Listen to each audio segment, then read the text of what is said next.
정조 17년 봄, 한성의 거리를 연분홍 빛깔로 물들이는 벚꽃이 피기 시작할 무렵, 운명은 한 특별한 만남을 준비하고 있었다. 김영호는 영의정 김선우의 외아들로 한성에서 가장 재능 있고 잘생긴 도련님 중 한 명으로 알려져 있었다. 그의 삶은 예기치 못한 전환점을 맞이하게 되었다. 그의 20살이 된 영호는 다가오는 과거 시험을 준비하고 있었다. 뛰어난 학식과 고귀한 출신 덕분에 그의 미래는 이미 정해진 것만 같았다. 조정에서 중요한 자리, 양반가의 교수와의 혼인, 유교적 가치관에 따른 평온한 삶이 그를 기다리고 있었다. 하지만 운명은 그만의 장난을 가지고 있었다. 어느 오후 영호가 한성의 번화가를 거닐고 있을 때 무거운 비단 보따리를 들고 애를 쓰는 처자와 마주쳤다. 그녀는 이미수, 시전의 작은 비단 상인의 딸이었다. 미수는 평민 출신이었지만 순수한 아름다움과 맑은 영혼은 도도한 공자의 마음을 흔들어 놓기에 충분했다. 영혼은 운명의 이끌림을 거부할 수 없었다. 그는 다가가 미수의 손에서 비단 보따리를 조심스레 받아들었다. 그들의 시선이 마주친 순간 둘 다 무언가 특별한 것을 느꼈다. 마치 전생에서 이미 만난 적이 있는 것 같은 낯설지만 친숙한 감정이었다. 도와드리겠습니다. 영호가 차분하지만 흔들리는 목소리로 말했다. 미수는 깜짝 놀라 고개를 숙였다. 도련님, 그러시면 안 됩니다.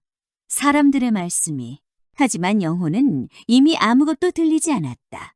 그 순간 모든 예법과 신분의 경계가 사라진 것 같았다. 오직 가슴속에서 들려오는 속삭임, 지금까지 금빛 세장 속에서 살아온 20년 동안 한 번도 듣지 못했던 달콤한 멜로디만이 남았다. 그날 이후로 영호는 근처 서점에서 책을 빌린다는 핑계로 더 자주 시전을 찾았다. 그는 멀리서 미수를 바라보았다. 가게에서 아버지를 돕는 그녀의 가녀린 모습, 아는 사람들과 이야기를 나눌 때 들리는 맑은 웃음소리를 몰래 듣곤 했다. 우연한 만남은 점점 더 잦아졌다. 때로는 미수가 물건을 정리하는 일은 아침에, 때로는 가게를 마무리하는 해질 무렵에. 그럴 때마다 그들은 서둘러 시선을 교환하고 수줍은 미소를 나누며 가끔은 날씨나 책에 대한 짧은 대화를 나누었다. 하지만 그 짧은 순간들 속에서도 둘은 자신들이 허락되지 않은 사랑에 빠져들고 있다는 것을 알고 있었다.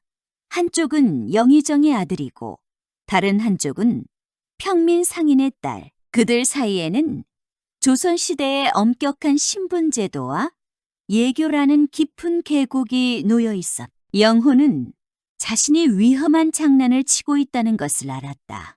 아버지가 알게 된다면 그가 감금되는 것은 가장 가벼운 처벌일 것이다. 미수의 가족이 겪을 화를 생각하면 가슴이 떨렸다.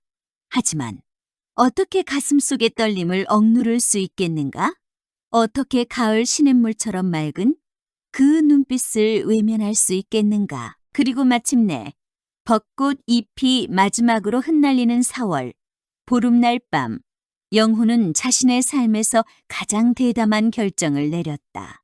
그는 미수에게 짧은 편지를 보냈다. 종묘 뒤 화원에서 만나자는 내용이었다. 이것이 잘못된 일임을 알면서도 제 마음은 당신을 향하지 않을 수 없습니다.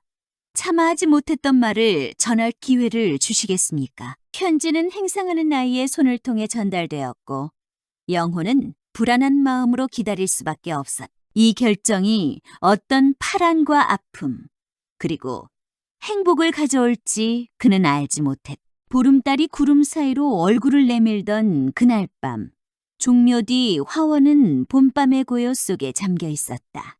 김영호는 가슴이 터질 듯한 긴장감을 안고 담장 옆에 서 있었다. 그의 눈은 어둠 속에서 이미수의 실루엣을 찾고 있었다. 올 수 있을까? 그의 입술이 달빛 아래서 작게 떨렸다. 그때였다. 멀리서 발자국 소리가 들려왔다. 영호의 심장이 더욱 빠르게 뛰기 시작했다. 하지만 그것은 순찰을 도는 포졸들의 소리였다. 영호는 재빨리 꽃나무 뒤로 몸을 숨겼. 아이고, 이 늦은 시각에 종묘 근처를 어슬렁거리는 놈들이 있다면 당장 잡아들여야 하는데. 그러게 말일세. 요즘 젊은 양반들이 몰래 기생집을 드나든다는 소문도 있으니 코졸들의 대화 소리가 멀어져 갔다. 영호는 안도의 한숨을 내쉬었다. 하지만 그 순간 누군가가 그의 소매를 살짝 잡아당겼. 도련님, 미수였다. 달빛 아래 그녀의 얼굴은 평소보다 더욱 창백해 보였다. 하얀 저고리와 감색 치마는 마치 달빛으로 만든 옷처럼 은은하게 빛났다. 왔구나. 영호의 목소리가 떨렸다. 올 줄 알았어. 오지 말았어야 했는데. 미수가 고개를 숙이며 말했다. 이렇게 만나는 것이 얼마나 위험한 일인지 알고 있어. 영호가 그녀의 손을 조심스럽게 잡았다. 하지만 이렇게라도 하지 않으면 내 마음을 어떻게 전할 수 있겠나? 그때였다. 갑자기 멀리서 닭이 울었다. 미수는 깜짝 놀라 뒤를 돌아보았다. 벌써 이런 시각이. 그녀가 당황하며 말했. 잠깐만. 영호가 그녀의 손을 붙잡았다. 나는. 하지만 그의 말은 끝나지 않았다. 갑자기 화원 입구에서 횃불빛이 보였다. 누군가가 다가오고 있었다. 거긴 누구냐? 영호는 순간적으로 미수를 꽃나무 뒤로 밀어넣었다. 그리고 자신은 재빨리 반대쪽으로 몸을 숨겼다. 이상하네. 분명히 누군가 있었는데. 순찰병의 목소리가 들렸다. 횃불빛이 그들이 숨어있는 꽃나무 주위를 비추었다. 미수는 숨을 죽이고 있었다. 그녀의 심장은 마치 북소리처럼 크게 울렸다. 마침내 순찰병이 지나간 후 영호는 조심스럽게 미수에게 다가갔다. 미안하오. 당신을 위험에 빠뜨릴 뻔했소. 미수는 고개를 저었다. 아니에요. 저는 그녀의 눈에 눈물이 고였다. 저는 도련님의 마음을 알아요. 하지만 내일 밤 다시 이곳에서 만나지 않겠소? 영호가 갑자기 말했다. 이번에는 더 조심할 수 있을 거요. 내가 꼭 할 말이 있어. 미수는 잠시 망설였다. 하지만 그녀의 마음도 이미 영호를 향해 기울어져 있었다. 내일, 삼경에. 그녀가 작은 목소리로 답했다. 그렇게 그들의 첫 만남은 끝이 났다. 하지만 그것은 단지 시작에 불과했다. 그들은 알지 못했다. 그날 밤의 약속이 얼마나 큰 파장을 일으킬지, 그리고 그들의 운명이 어떻게 뒤바뀌게 될지를. 다음 날, 영호는 평소와 다름없이 서당에서 글을 읽었다. 하지만 그의 마음은 이미 저녁을 향해 달려가고 있었다. 그때 아버지 김선우가 그를 불렀다. 영호야, 내일 대감댁 규수와의 맞선이 있다. 영호의 손에서 책이 떨어졌다.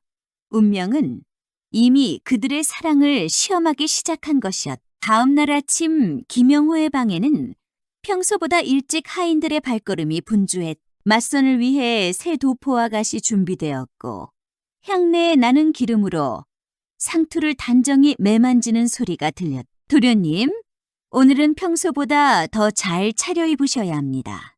좌의정 대감, 댁규수와의 만남이라. 영호는 한숨을 삼켰다. 거울 속에 비친 자신의 모습이 낯설게만 느껴졌다. 아버님께서 기다리고 계십니다. 마당으로 나가자 김선우가 엄격한 표정으로 서 있었다. 영호야, 오늘의 만남은 내 미래를 위해 매우 중요하다. 좌의정 댁규수는 얼굴도 아름답고 덕행도 뛰어나다고 하더구나. 영호는 고개를 숙인 채 대답했다.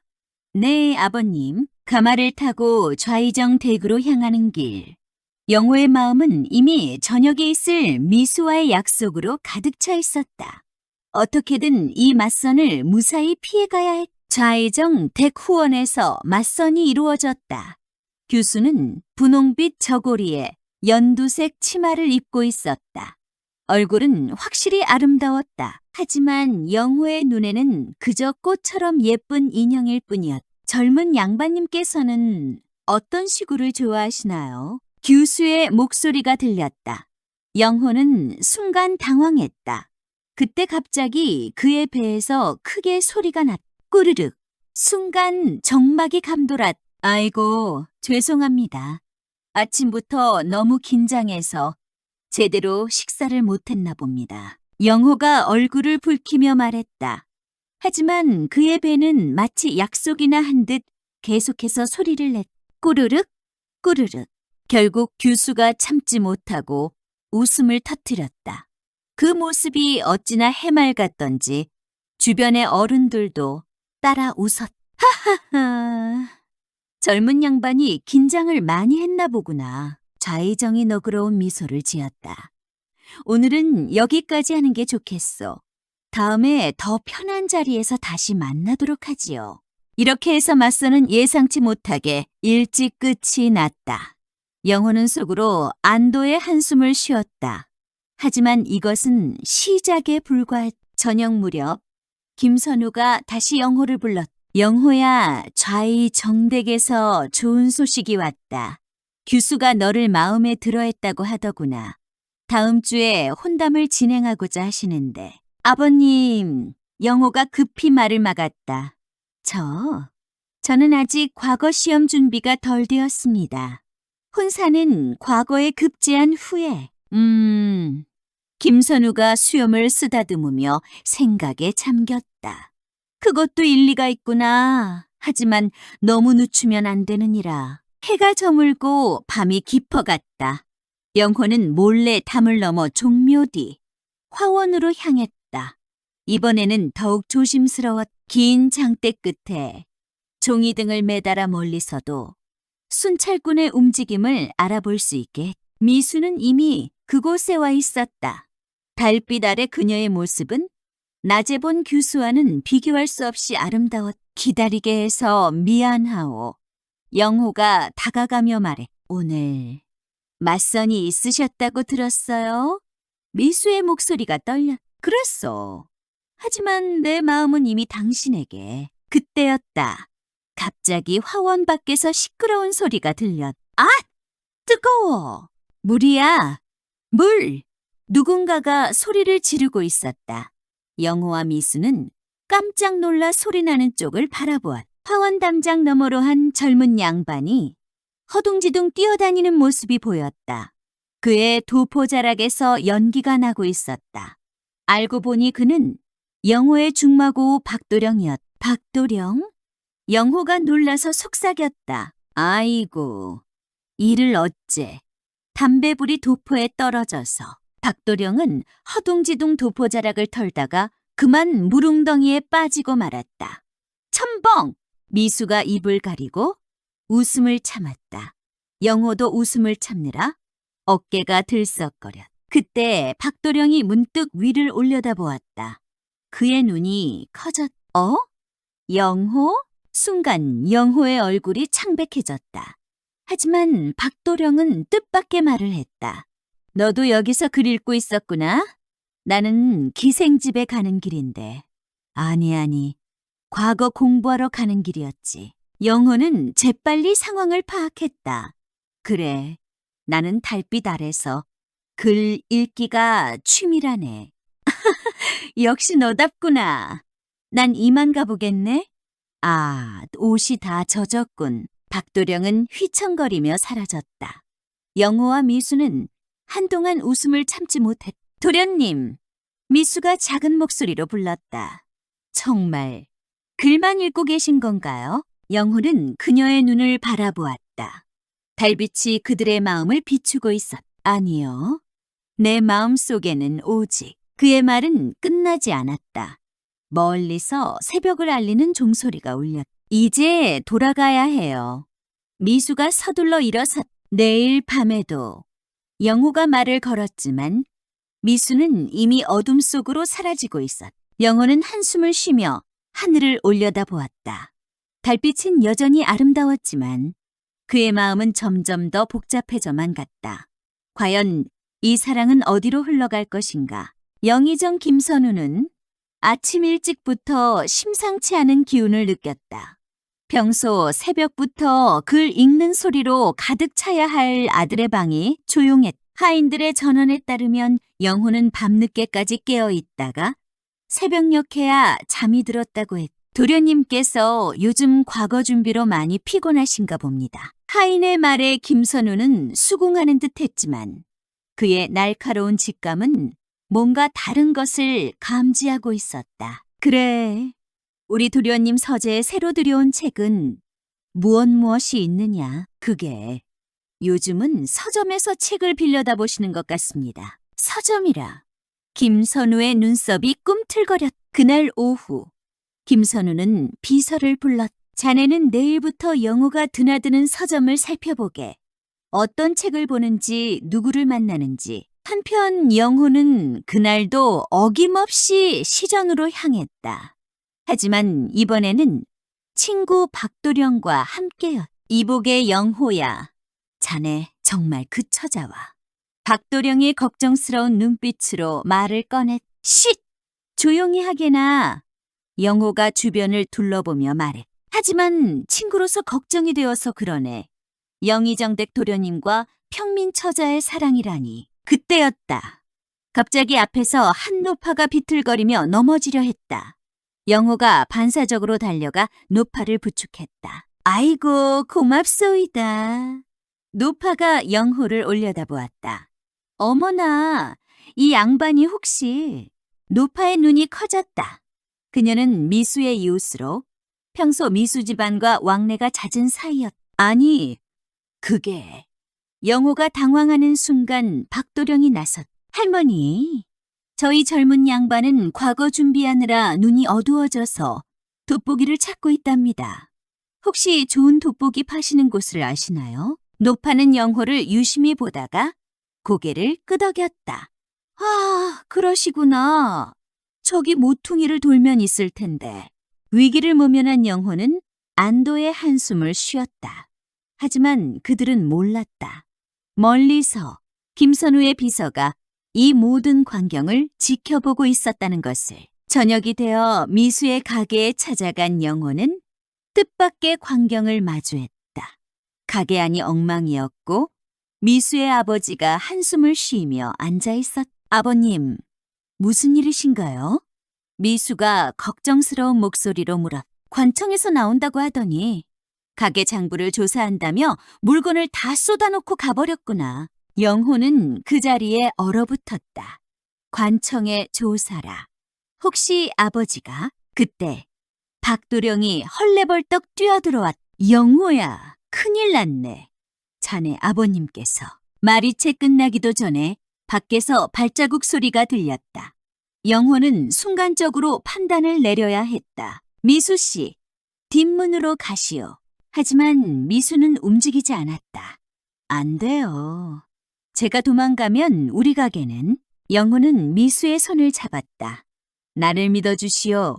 내가 그 순간 가게 문이 열렸다. 하지만 들어온 것은 영호의 아버지가 아닌 허름한 차림의 노인이었다. 아이고, 추운데 따뜻한 차 한 잔 얻어 마실 수 있을까요? 모두가 안도의 한숨을 내쉬었다. 박도령은 그만 웃음을 터뜨리고 말았다. 허허허허허. 이거 참, 노인장, 제가 차 한 잔 사드리겠습니다. 하지만 그들의 안도감은 잠시뿐이었다. 노인이 차를 마시며 한 말이 모두를 긴장시켰다. 요즘 젊은 양반들이 몰래 평민 처자를 만난다는 소문이 파다하더군요. 영의정 댁에서 크게 노하셨다고. 영호와 미수는 서로를 바라보았다. 그들의 사랑은 이제 더 이상 비밀이 아니었다. 밤이 깊어 영호는 집으로 돌아왔다. 아버지가 서재에서 기다리고 있었다. 영호야, 내일은 너와 함께 서점에 가보고 싶구나. 네가 요즘 어떤 책을 보는지 궁금하여. 영호의 등줄기로 식은땀이 흘렀다. 이제 어떻게 해야 할까?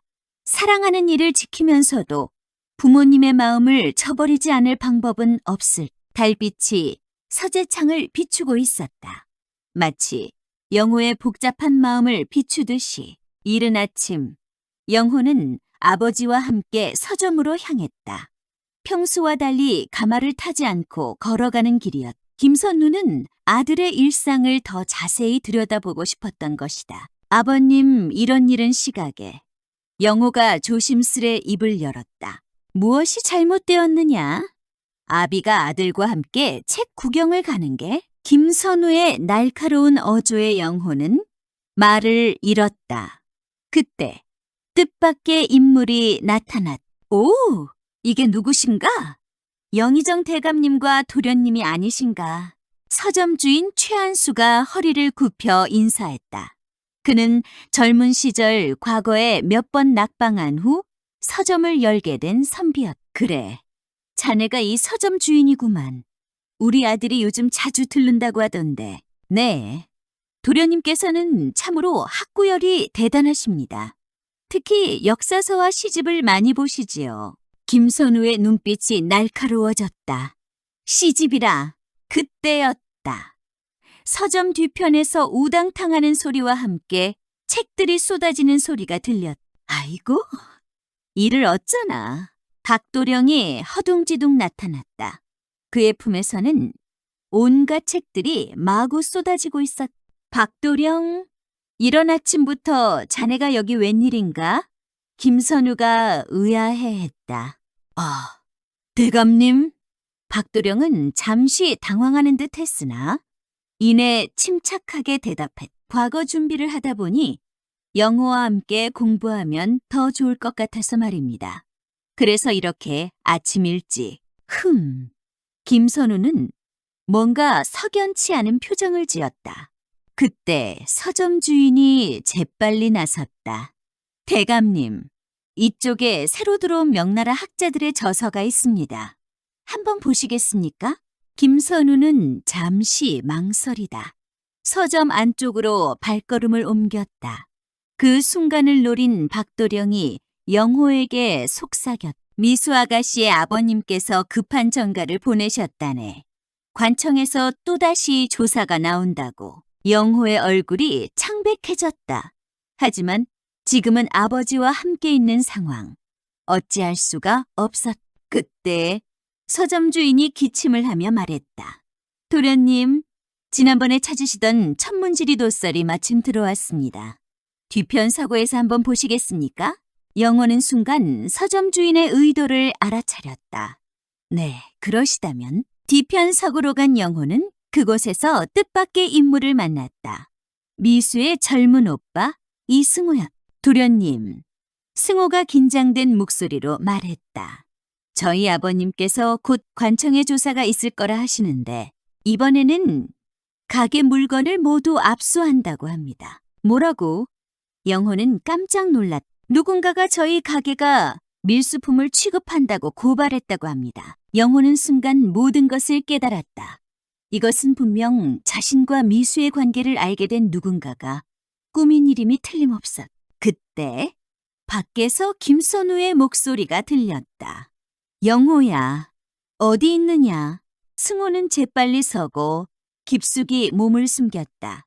영호는 황급히 책 한 권을 집어들고 나왔다. 여기 있습니다, 아버님. 그래, 천문지리에 관심이 많아졌구나. 네, 과거 시험에 도움이 될 것 같아서요. 하지만 김선우의 눈빛은 여전히 의심스러움을 감추지 못했다.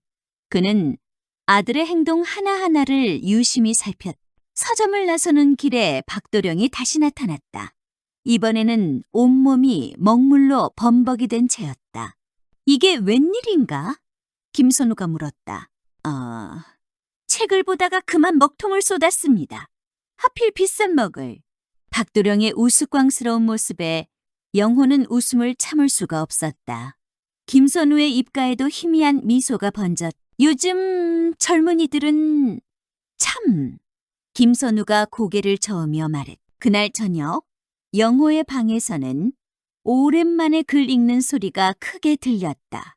하지만 그의 마음은 미수의 가게에가 있었다. 어떻게 해야 그들을 도울 수 있을까? 달빛이 창을 비추고 있었다. 영호는 붓을 들어 편지를 쓰기 시작했다. 박도령에게. 그의 편지에는 하나의 대담한 계획이 담겨 있었다. 과연 그 계획은 성공할 수 있을까? 한편 김선우의 서재에서는 또 다른 편지가 쓰여지고 있었다. 좌의정 대감, 운명의 수레바퀴는 이미 돌아가기 시작했다. 이른 아침, 미수의 가기 앞은 이미 관청의 포졸들로 가득 차 있었다. 이승호는 창백한 얼굴로 포졸들과 실랑이를 벌이고 있었다. 저희 가게는 결코 밀수품을 취급한 적이 없습니다. 모든 물건은 정당한 경로로. 시끄럽다. 고발장이 들어온 이상 조사는 해야 하네. 그때 멀리서 말발굽 소리가 들렸다. 누군가가 급하게 달려오고 있었다. 저기 봐라. 말을 타고 오시는 분이 포졸들이 놀란 눈으로 바라보았다. 말 위에는 박도령이 앉아 있었는데 그의 모습이 심상치 않았다. 평소에 단정한 차림이 아닌 화려한 관복을 입고 있었다. 여기 한양 어사또에 친서가 있어. 박도령이 소리치며 말에서 내렸다. 하지만 그의 발이 땅에 닿는 순간 그만 헛디뎌 넘어지고 말았다. 아이고, 관복의 자락이 흙먼지를 뒤집어 쓰고 머리에 쓴 사모도 삐뚤어졌다. 순간 포졸들 사이에서 작은 웃음소리가 새어나왔다. 감히 어사또에 친서를 가져온 사신을 비웃다니. 박도령이 벌떡 일어나 소리쳤다. 하지만 일어서는 순간 또다시 비틀거렸고 이번에는 포졸 하나를 붙잡고 겨우 중심을 잡았다. 이런 말을 너무 빨리 달려서 어지러운가. 보구먼. 그때 뒤에서 또 다른 말발굽 소리가 들렸다. 이번에는 영호였다. 그 역시 관복을 입고 있었지만 박도령과는 달리 위험 있는 모습이었다. 여기 어사또의 명령이요. 이 가게에 대한 조사는 즉시 중단하라. 영호가 두루마리를 펼쳤다. 포졸들은 놀란 눈으로 그것을 바라보았다. 하지만 이미 좌의정 대감님의 명으로 어사또의 명령이 좌의정보다 더 위에 있다는 것을 모르시오? 포졸들은 서로를 바라보며 망설였다. 그때 갑자기 뒷골목에서 누군가가 뛰어나왔다. 잠깐, 저들은 사기꾼이요. 모두의 시선이 그쪽으로 쏠렸다. 김선우의 비서였. 저들이 입은 관복은 가짜요. 어제 저녁 의상집에서 순간 모든 것이 정적에 빠졌다. 영호의 얼굴이 창백해졌고 박도령은 식은땀을 흘리기 시작했다. 하지만 그때 예상치 못한 일이 벌어졌다. 과연 똑똑한 비서로구나. 웅장한 목소리와 함께 한 노인이 나타났다. 모두가 깜짝 놀랐다. 그는 다름 아닌 얼마 전 미수의 가게에서 차를 마시던 그 노인이었다. 하지만 이번에는 허름한 차림이 아닌 어사의 복장을 하고 있어. 내가 바로 한양 어사일세. 이 젊은이들의 연극은 내가 직접 지시한 것이니라. 포졸들은 즉시 무릎을 꿇었다. 김선우의 비서는 얼굴이 하얗게 질렸다. 어사또. 자네들이 가져온 좌의정의 명령. 그것은 누군가의 거짓 고발로 인한 것이었네. 이미 확인을 마쳤다네. 노인은 천천히 걸어와 미수의 가게 앞에 섰다. 이 가게의 물건들은 모두 정당한 것들이야. 오히려 자네들이 무고한 백성을 괴롭힌 죄가 크다네. 포졸들은 황급히 사과하고 물러났다. 영호와 박도령은 아직도 상황을 이해하지 못한 채 서 있었다. 자네들의 연기는 훌륭했네. 노인이 미소를 지으며 말했다. 비록 박도령의 어설픈 연기는 좀 걸렸지만 말이야. 사또님. 영호가 조심스레 입을 열었다. 어떻게? 난 오래전부터 자네들을 지켜보고 있었네.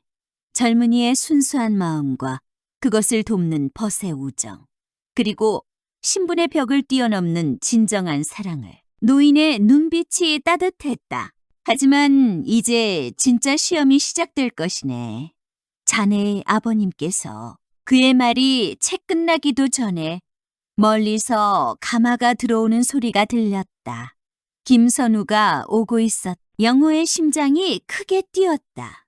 이제 그는 아버지 앞에서 모든 것을 고백해야 할 때가 온 것일까. 달빛 아래 시작된 그들의 사랑은 이제 한낮의 밝은 빛 아래서 시험대에 오르려 하고 있었다. 가마가 멈추고 김선우가 천천히 내렸다. 거리는 순식간에 쥐 죽은 듯 조용해졌다. 영호는 아직도 관복을 입은 채 그 자리에 서 있었다. 영호야. 김선우의 목소리는 예상외로 차분했다. 네가 이럴 줄은 몰랐. 아버님. 영호가 떨리는 목소리로 대답했다. 양반의 자제가 되어 관복을 함부로 입고 거짓 명령을 꾸미다니. 그때 박도령이 나섰다. 대감님, 모든 것은 제 잘못입니다. 제가 영호를 꼬드겨 조용히 하거라. 김선우의 호통에 박도령은 그만 자신의 관복자락을 밟고 넘어지고 말았다. 아이고, 이 긴장된 순간에도 박도령의 어설픈 모습에 주변에서 작은 웃음소리가 새어나왔다. 심지어 김선우의 입가에도 잠시 미소가 스쳤다가 사라졌다. 영호야. 김선우가 다시 입을 열었다. 네가 이 처자를 사랑한다는 것은 이미 알고 있었다. 모두가 놀란 눈으로 김선우를 바라보았다. 그래서 일부러 좌의정백 규수와의 맞선도 주선했고 네가 어떤 선택을 할지 지켜보고 있었다. 김선우는 천천히 미수에게 다가갔다.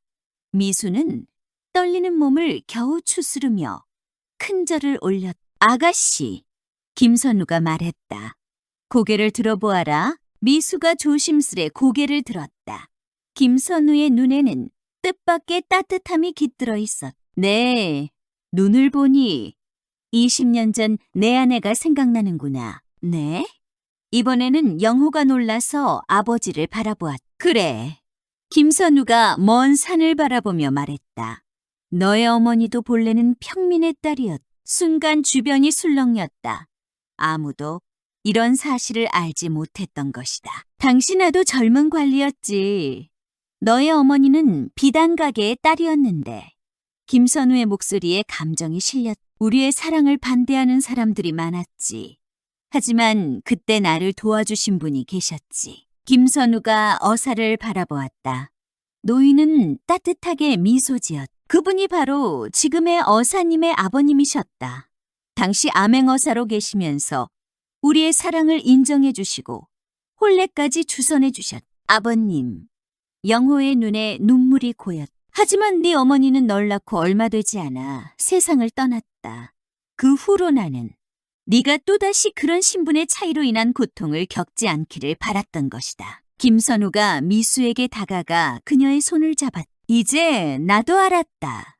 사랑은 신분이나 지위로 막을 수 있는 것이 아니란 걸. 그때였다. 박도령이 갑자기 소리를 질렀다. 저기 좌이 정백 교수님이. 모두가 깜짝 놀라 뒤를 돌아보았다. 하지만 거기에는 아무도 없었다. 아니, 분명히 방금? 박도령이 당황하며 말했다. 하하하! 어사가 크게 웃었다. 자네는 정말 연기는 못하는구만. 방금 그 연기는 너무 어설펐네. 박도령은 얼굴을 붉히며 웃었다. 죄송합니다. 너무 감동적인 순간이라 뭔가 해야 할 것 같아서. 이제 모두가 웃고 있었다. 심지어 김선우도 크게 웃음을 터뜨렸다. 영호야. 김선우가 마침내 말했다. 이제 네 선택을 인정하마. 하지만 한 가지 조건이 있다. 네. 아버님. 무엇입니까? 과거에 급제하여 내 실력을 증명해야 한다. 그리고 김선우가 잠시 말을 멈추었다. 박도령은 앞으로 우리 집안의 잔치에 광대 역할로 초빙하도록 하자. 네. 박도령이 어이없다는 듯 소리쳤다. 다시 한번 웃음이 터졌다.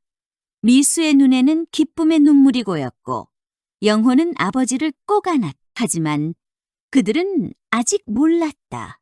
이 모든 것을 지켜보고 있는 또 다른 시선이 있다는 것을. 멀리서 좌의정의 가마가 천천히 다가오고 있었다. 좌의정의 가마가 멈추었다. 거리는 다시 한번 긴장감에 휩싸였다. 가마에서 내린 좌의정은 녹이 어린 눈으로 자리를 둘러보았다. 이것이 웬 소란인가? 김선우 영의정. 자네까지 이런 곳에. 그때 가마 뒤에서 또 다른 인물이 내렸다. 좌의정댁 규수였다. 그녀의 얼굴에는 뜻밖의 미소가 어려 있었다. 아버님, 잠시만요. 규수의 목소리는 당당했다. 그녀가 영호에게 다가갔다. 도련님, 그날 맞선에서 보여주신 모습이 참 인상적이었어요. 네? 영호는 당황한 기색이 역력했다. 특히 배고픔도 참지 못하시는 솔직한 모습이. 규수가 작은 웃음을 지었다. 그때 저는 알았어요. 도련님의 마음이 이미 다른 곳에 있다는 것을. 좌의정이 놀란 눈으로 딸을 바라보았다. 규아, 아버님, 저는 이미 제가 원하는 삶이 있어요. 서당을 열어 아이들을 가르치는 것이 제 꿈이에요. 순간 좌의정의 얼굴이 붉어졌다. 황당한 양반가의 규수가 어찌? 좌의정 대감, 어사가 앞으로 나섰다. 세상이 변하고 있습니다. 신분의 높고 낮음이 아닌 각자의 재능과 노력이 더 중요한 시대가 오고 있지요. 좌의정은 잠시 말을 잃었다. 그때 또 다른 소동이 일어났다. 저기 봐! 용이 나타났다! 박도령이 하늘을 가리키며 소리쳤다.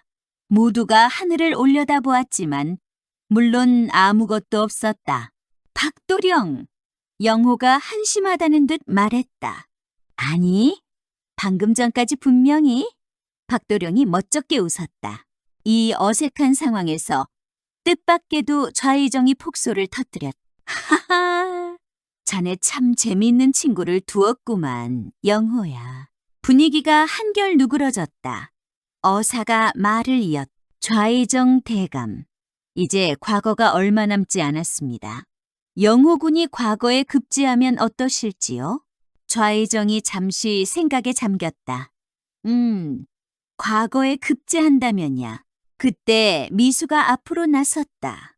그녀는 떨리는 목소리로 말했다. 대감님, 제가 한 가지 제안을 드려도 될까요? 모두가 놀란 눈으로 미수를 바라보았다.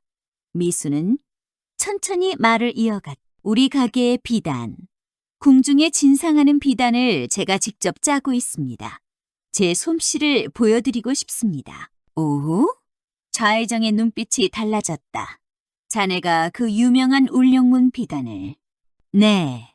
그리고 미수가 잠시 망설이다 말했다.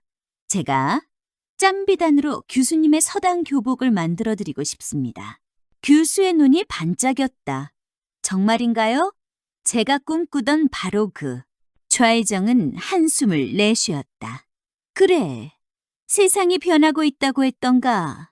마침내 긴장이 풀리는 순간 박도령이 또 한 번 소리쳤다. 이번에는 진짜예요. 호랑이가. 이제 그만하시지요, 박공자. 김선우가 웃으며 말했다. 모두가 웃음을 터뜨렸다. 그리고 3달 후 과거장에서 합격자 명단이 발표되었다. 영호의 이름이 장원급제 자리에 올랐다. 미수가 짠 비단은 임금님께 인정받아 궁중진상품으로 지정되었고, 규수의 서당은 한성에서 가장 평판 좋은 교육기관이 되었다. 영호와 미수의 혼례날, 박도령은 정말로 광대 역할을 맡았다. 그의 어설픈 재주에 하객들은 배를 잡고 웃었지만 그의 축사만큼은 진심이 담긴 감동적인 것이었다. 사랑하는 내 친구여. 달비달에 시작된 너희의 사랑이 이제. 그의 말이 채 끝나기도 전에 그만 혼례상에 걸려 넘어지고 말았다. 아이고? 하지만 이번만큼은 아무도 그를 비웃지 않았다. 모두가 따뜻한 미소를 지으며 그를 일으켜 세워주었다. 혼례를 지켜보던 어사는 조용히 중얼거렸다. 사랑은 말로 하는 것이 아니라 마음으로 하는 것이었구나. 그렇게 그들의 이야기는 끝이 났다. 하지만 이것은 진정한 끝이 아닌 새로운 시작이었다. 신분의 벽을 뛰어넘은 그들의 사랑은 조선 사회에 작은 변화의 바람을 불러일으켰다. 그리고 수년 후 한성의 어느 서당에서는 이런 이야기가 전해지고 있었다. 옛날 옛적에 달빛 아래서 시작된 한 사랑 이야기가 있었는데 박도령이 아이들 앞에서 이야기를 들려주고 있었다. 물론 그의 이야기에는 용도 나오고 호랑이도 나왔지만 그것은 또 다른 이야기가 되겠지.